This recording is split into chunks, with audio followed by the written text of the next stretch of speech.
Hi, I'm Chief Ken Paulus. I'm the fairly new police chief here in Southborough, and be a year coming up, I believe February 12th. And I've been asked by Cable Access to just give a tour of the station. You've been monitoring some of the local news sites. We've been talking about forming a building committee to possibly explore a new public safety complex. And we're just here today to show you around the building and give you some background on it. So we're in the lobby right now as you enter the front of the police station. And we'll start on the top floor and we'll work our way right down to the basement of the building, and we'll point out some things and comment as we go along. Just some background on the building that I've researched. The building opened as a school in 1930, built in 1929, opened up as a school in 1930, was retired as a school in 1970, and the police station moved into this building from, I guess, a room over at the townhouse in 1971. So the building was about 41 years old when the police moved into it, and I believe we're entering our 44th year as a police station coming up here in 2015. So we're on the top floor of the building. As you can see, it was built as a school. So we're in the hallway, which is at the front of the building. If you can see down the long shot here, obviously wasn't constructed to be a police station, so the hallway is very wide. It was built to move groups of kids moving from different classrooms or at the beginning or end of the day. I've actually done some measurements, and the entire width of the top floor is about 34 feet on the interior wall to interior wall, and basically the hallway takes up, and the staircases on both ends take up 11 feet. So roughly 1/3 of the building is hallway and staircases, which was designed when the building was built to move groups of students. So from here we're going to go into the men's locker room, which is just off the hallway. So now we're upstairs in the men's locker room. As you can see, we do have some beautiful new lockers. Several years ago, the town put up some money to get the officers some great new lockers. However, we are pretty much at the capacity of the room at this point, so expanding forward, they probably need some more space. And the locker room has one bathroom adjacent to it with one shower stall, which is to the rear of us right now, with one toilet in the room. Important for the officers to have a shower in case they work multiple shifts, so they have to decontaminate from a call that they have to go on. As you can hear, the heat's coming up on this cold day, so you can hear the radiator in the background. So you can see these are a few of the leftover lockers that they replaced, which are now occupied. Certainly glad to have the new setup. Okay, we're currently right next door, still on the top floor, in what would be called the women's locker room. We don't currently have any women on staff or females on staff, but you can see there's 2 lockers in here which are occupied by males, but there would be virtually no room to expand this area going forward for the future of the department. As you can see, there's one architectural detail left over from the school. There is a chalkboard that is still built into the wall. And again, there's one bathroom attached to it that has one shower stall and one toilet with it.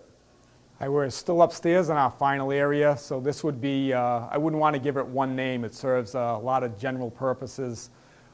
This is office space for our detective, Sean McCarthy, who's right behind the camera now at his desk, and our lieutenant, Sean James, across the room. It also serves as our roll call room when we do our briefing between shifts, and also as a training and meeting room. As you can see, we have one table in the middle. There's an old pull-down screen that we might use for some training. You'll see in a minute we have some grease boards up against the old chalkboards from the school that we list some crime information on periodically. Virtually no storage up here, which becomes a problem. Also, privacy problems. The detective has to interview somebody. There's really no privacy. There's people in and out. going up and down the hallway. Same with the lieutenant trying to conduct his business, phone calls in private. So they're kind of right in the middle. This room gets probably the second most amount of traffic and activity in a department. Also, if you look, the building just, upgrade and electrical, things like that. If you look into the corner with some of all the things that we have going now, computers and printers and, just all kinds of stuff, you'll see all the electrical, along the walkway over there that the building just wasn't designed to handle back when it was a school. Hi, we're back down on the main floor, virtually right where we started. The front door is right behind me, where you'd come into the lobby, and then immediately off to your right would be the dispatch center, which is where we are now. The dispatch center was just redone this past April, May, and June. It was done with mainly some mitigation funds that the town supplied. The dispatch area had last been redone in 1993. So it was about 21 years old and definitely in need of a rehab, especially with technology advancing the way it has. And the telecommunications officer and all the department members are very happy that we had it done. So we have some state-of-the-art equipment down here now. One problem, though, with where the dispatch is located is in a modern police facility. The area would be separated from all the other traffic to give them total quiet working area so they can concentrate on the calls and entering the data. Unfortunately, the way the building's set up and situated, we're kind of right in a main area where you come in, and it's a main traffic area for the officers coming in and out, which also will lead to our sergeants and report writing office and break room, which is right behind me. Hi, we're now in the sergeant's office and report writing area. This is just off the dispatch. The room is about 14 by 16, and it houses desks for 4 sergeants and also report writing area for all the patrolmen coming off the road doing their reports. Certainly space and storage is a big issue in this room. With this is probably the most mainly used area of the police station. Currently under a little remodel right now. We had 70s era paneling that was up on the walls. We painted it and put down a new carpet. Currently you'll see the closet behind us. They still have to put some doors back on the closet. But you can just see going around the room from the amount of stuff that's on the walls or on the shelves already in the closets. That space is just a main concern.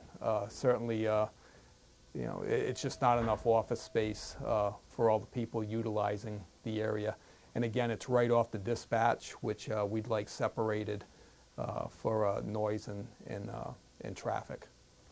Hi, we're still on the first floor, right off the dispatch area. We're in the back of the building. This would be considered the break room for the department. It's actually part of a long hallway at the back of the building, which would lead to a bathroom with one toilet on the end and continuing down towards the cell block area.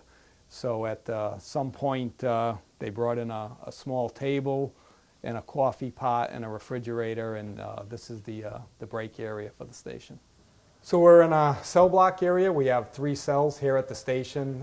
One very big area of concern is just how it's set up, and one area of concern, I showed a picture of it at the Board of Selectmen's meeting when they made a presentation. We're currently in the hallway. From this door to the wall, it's about 2 feet 9 inches. I'm not a large person. As you can see, nobody could get by me, so if any officer was in a struggle, wouldn't be able to get by to the other side. Same thing, we'd have problems, possibly if there was something going on in here when you had to get medical personnel or multiple people in here. There's just, virtually no room to turn around. That leads to our cells. We have 3 of them. Some concerns that we have is that some state mandates, you have to have female prisoners separated by sight from male prisoners, and then also you have to have juvenile prisoners separated with sight and sound from any adult prisoners. So we only have the three, one hallway, they're all connected.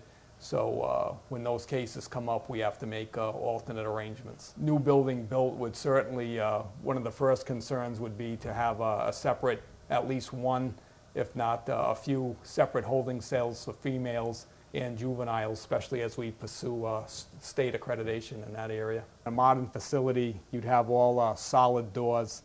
Right now we have the old style bar doors that you see. However, they've taken some safety concerns. The state has to sign off on it. They've installed some plexiglass on the doors so the prisoners wouldn't be able to put anything in the bars and try and harm themselves. However, in a new modern facility, the doors would be solid, and that would totally eliminate that as a concern. Hi, we're now just off the cells, and we're in the booking room. It also serves multiple purposes, like we talked about in the roll call room upstairs. So this is where prisoners would come in from the sally port. They'd be escorted down a hallway for booking right over here. The wall is painted a different color off to my right, so all the backgrounds for the booking pictures are the same. There's a counter here to separate the officer from the prisoner being booked. But like I said, this room has many purposes. Right in front of me, there is an electronic fingerprint machine. Mostly it's done on glass and computer now. Very limited do we use ink. Also behind it, we have the breathalyzer machine that we use for OUI suspects coming in. We have a prisoner property lockup. We have some storage areas in here for our health supplies. Against the back wall, we have the office, if you want to call it that, for the court officer, David Hagan. And then we also have temporary evidence lockers when we bring evidence in and we check them in. So that's all in the area directly to my left. Hi, we're in the basement now. This is our evidence room. I'm not entering the room. We only try to limit it to 2 people, whoever enter the room, that are involved in evidence. So Lieutenant James just opened up the door. We won't enter it, but as you can see, it's a limited space with some homemade shelving. And as we get down to the sub-basement, I'll show you how this room was constructed. But certainly we're outgrowing the space over here. This is our records room where we store all our past records or stuff that we can't get rid of at certain amounts of time. Looking at it, at some point they had just thrown some doors on each end of a hallway, and now this serves as our record room. As you can see, they had put some cinder blocks off to seal up the room. So we're coming from the evidence and we're moving along in the basement. This is the sub-basement of the police station. I've said it a few times before, but storage is a problem. So right in front of me we have an area of storage. Looking across, you see a cage. We needed an armory, which is the place that the department stores all their surplus weapons, or we clean and work on the weapons after qualification shoots. We did not have a secure area until a few years ago when several officers in the department decided to build something secure. Detective McCarthy, Sergeant Wittes, and Officer Jake Woodford. They got some building materials and built a fenced-in cage down here in the basement with a wood platform and some cabinets. Also, you'll see on the board years of wiring and different systems that came into the police station. You'll see up above that it shows the age of the building. This is also in the sub-basement. We had just come out of the evidence room. So this is the back wall of the evidence room, but at some point that room didn't exist, and it was built. If you look up, it's built on the floor, and they put up some cinder blocks for supports, and they ran some beams, and they added the room. And this is, we don't keep anything in here that's important. Certainly this room during the wet season gets a few inches of water every year. We just have the oil tanks in here and just some overflow equipment that probably needs to be sorted out and taken away. So we're still in the basement. This is an area that the officers are proud of. They put it together some years ago. And it's a workout area, very important for the fitness of the officers, both the firemen and the police. They can share this room and work out, come down, and it does get utilized a lot. It's a nice room. I'm not quite sure where the equipment came from, but I'm sure it was either donated or funds were raised at some point. This is the last area of the basement and the last area of the building that we're going to cover. This is our computer storage area where a lot of our servers and whatnot are, probably most important items in the police station. As you can see, it's raised off the ground. We do have some slight water issues in this room as well, but it certainly wasn't designed to house the equipment that we're storing in here. If you look up top, this room was added at some point in the history of the building. You'll see some modern cinder blocks against the wall, and they sealed off the building, and they put some wood on the ceiling, and it had some cardboard tiles. You'll see a bunch of the tiles were taken down just because of the heat of the computers, to let the heat escape through the ceiling of the room. Certainly a lot of wires and a lot of expensive equipment that we'd like to have a more modern area to put them in. So that's the end of the tour. We just want to thank everybody for taking a look inside the Southborough Police Station, and we're looking forward to forming a committee and hopefully continuing and building on the work that they did several years ago and working towards a more modern police facility to provide better service to the residents of Southborough. Thank you.